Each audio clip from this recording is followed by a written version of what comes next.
Lost drive, and we are suspecting something is broken inside the gearbox.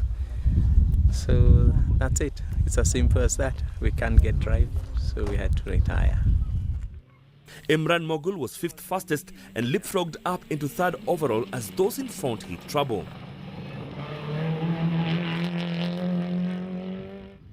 Jasmeet Chana was next. Going 6th fastest, he too benefited from a trouble-free run to move up into 5th overall. Steve Gashero was now up into 4th after another great stage, saw him record the 7th fastest time, and he held a 36-second gap to Chana.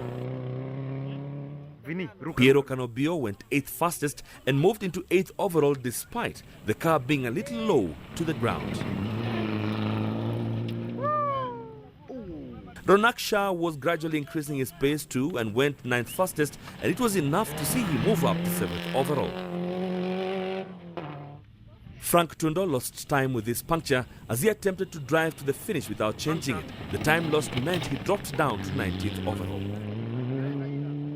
In the Group S battle, James Kiremi was steadily pulling ahead of Alistair Keith with another fastest time which saw him lying in an incredible 6th overall. Keith dropped 14 seconds to Kiremi and was now trailing his rival by almost 50 seconds. However, he also moved from 12th up to 9th overall. Mahesh Halai rounded out the top 10 in the N12, but was over a minute down on his old Group S championship rival. Asad Khan was losing ground to Keith and Kiremi, but was lying in 11th overall with only 16 seconds separating him and Halai. Leonardo Veresi got the better of Mwenda in this stage, taking 19 seconds off the leader to close the gap at the top of F2 class. Mwenda still held a comfortable 49-second lead, but stages still left to run. Stage 7 was a repeat of the fast 5th stage, and having adjusted their notes, crews were expected to go even quicker. Rajbir Rai set his fastest time of the event by 1 second from Chaga, with both drivers admitting to backing off and holding position. Chaga was 2nd fastest to maintain his 2-minute advantage as he focused on getting through the stage miles.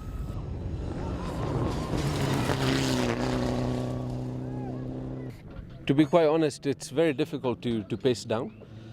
Once you're in the rhythm, you start making lots of mistakes if you do that. So I'm just keeping it quick, and I'm not really taking any extra chances. And so we have a little bit of gap now, and we see how we go through the next 3-4 stages. They're all quite short, and there's one long one in the evening. Imran Mogul was on full attack, hoping to increase the gap and cement his first podium position, and went 3rd fastest. Jasmeet Chana also was on full attack as he sensed an opportunity to record his best ever result. A mistake from Mogul would put him onto his first podium. Last year was a learning process. This year we were told we need something better. So we're trying hard. Let's see how it gets. The rally has been a good rally. The first stage in the morning was a bit rough, rutty.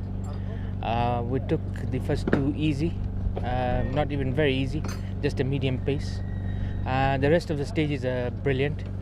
Hardeep Resi began his fight back with the 5th fastest time that would see him climb back up to 11th overall. In one of the fast rocky sections, we picked up puncture on the front left.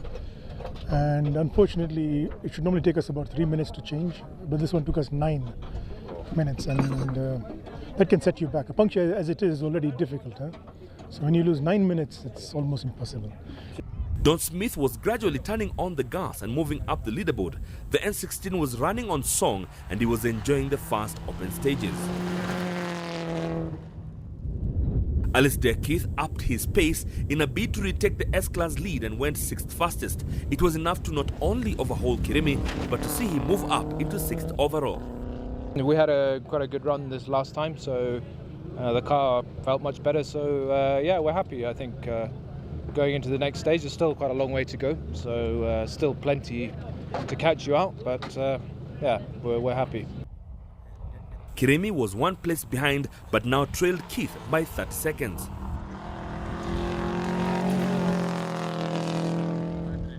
It could all be over for Dennis Wenda after the sprinter bounced out of control. He managed to get it back on the road, but not before giving himself a big scare.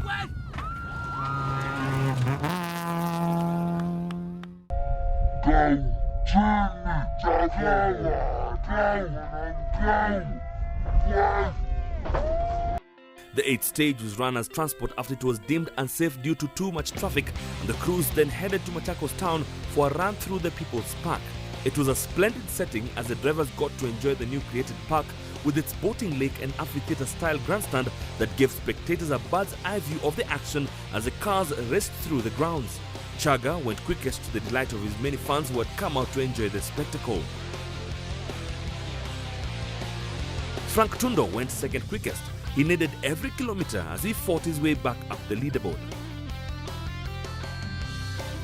Jasmine Chana was third quickest in the Evo 9, but on this short stage, it wasn't enough to make a dent on the gap to Mogul ahead.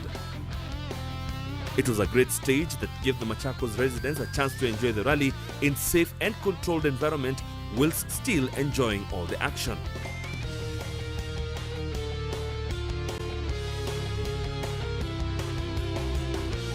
We pick up the action on the final stage of the day, the 37-kilometer stage that took crews from Konza town following the railway towards Nairobi before cutting across the Kibiti Plains to Rifle on Mombasa Road.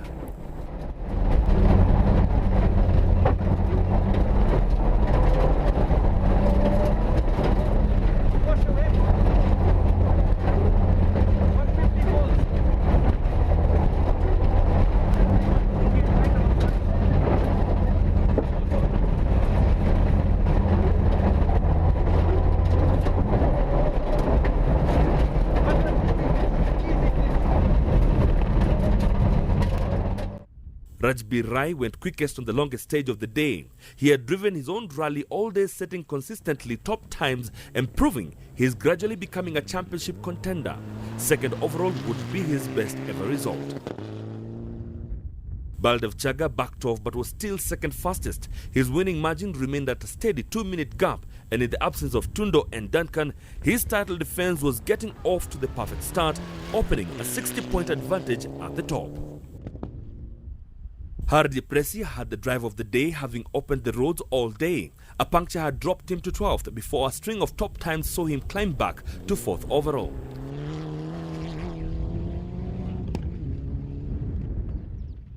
Jasmine Chana was 4th fastest on the long stage. It was enough to cement a well-deserved podium, enjoying his best ever result on a rally that had seen a high rate of attrition. Steve Gasharu had also had a trouble-free run and set some excellent times to finish the event 5th overall and best Subaru driver. Don Smith had been quickest on the previous stage and he had moved up to 6th overall, a welcome return to the top 10 in his N16. The battle for the S-Class went down to the last stage. Asad Khan went fastest, beating his rivals by almost 2 minutes and setting the 5th fastest stage time. It meant he overhauled Keith and Kiremi, winning the class by just 9 seconds.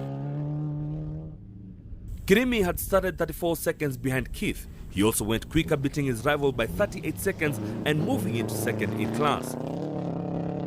Keith probably backed off too much, feeling that a 34-second lead was enough with only 37 kilometers to go, but he miscalculated his rival's determination and will eventually finish 4 seconds behind Kiremi. The trio separated by just 13 seconds at the finish. Piero Canobillo finished his first KNRC event with the final top 10 position. There was still much development to do on that car, and it will be interesting to see how he improves as the season progresses. Frank Tundo was another driver who had lost out when he drove on a puncture, and despite being 6th fastest, it was enough to get him back into the top 10. Ronak Shah had started the stage in 7th but sadly lost nearly 7 minutes on the final stage and plummeted down to 12th overall. He's another driver that we'll be watching as the season progresses.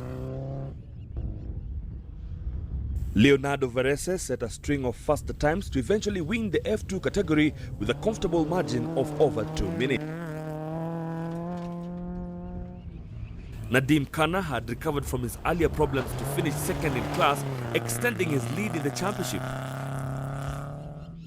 Eric Bengi rounded off the podium in his Ranex after a steady drive, finishing the event 16th overall.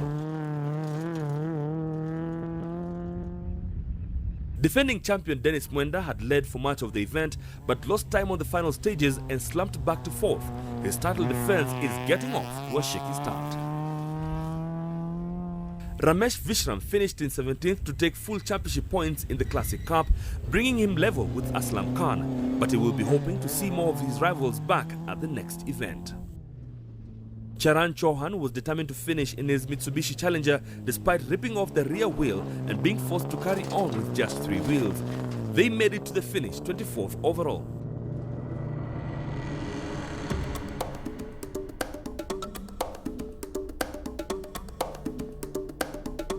As the crews returned to the Bomber Hotel for the finish and prize-giving ceremony, there were some very happy crews. It had proved to be a tough event for many, and there were some new faces appearing in the top 10. Baldev Chaga's win means he takes over the lead from Tundo in the championship, but he will have to keep an eye on Rai as the season progresses. Rajbir Rai enjoyed his best ever result, finishing second and moving into second overall in the title defense. Big celebrations also for Jasmeet Chana, who recorded his best ever result, the champagne tasting as sweet as it would if he had won. As we take a quick look at the tables, the key battles remain between the F2 contenders and the S-Class contenders. Dennis Mwenda would need to get back to winning ways if he wants to defend his title, whilst Nadim Khanna now extends his lead in the title race. The S-Class is also starting to hot up, with Keith not having it all his own way. James Kereme and Asad Khan signaling their intent to challenge for top honours. The next event takes the crews to the private tea and coffee estates around Kiambu. We expect a full complement of the top drivers to return and some interesting new cars lining up at the start. We'll see you there.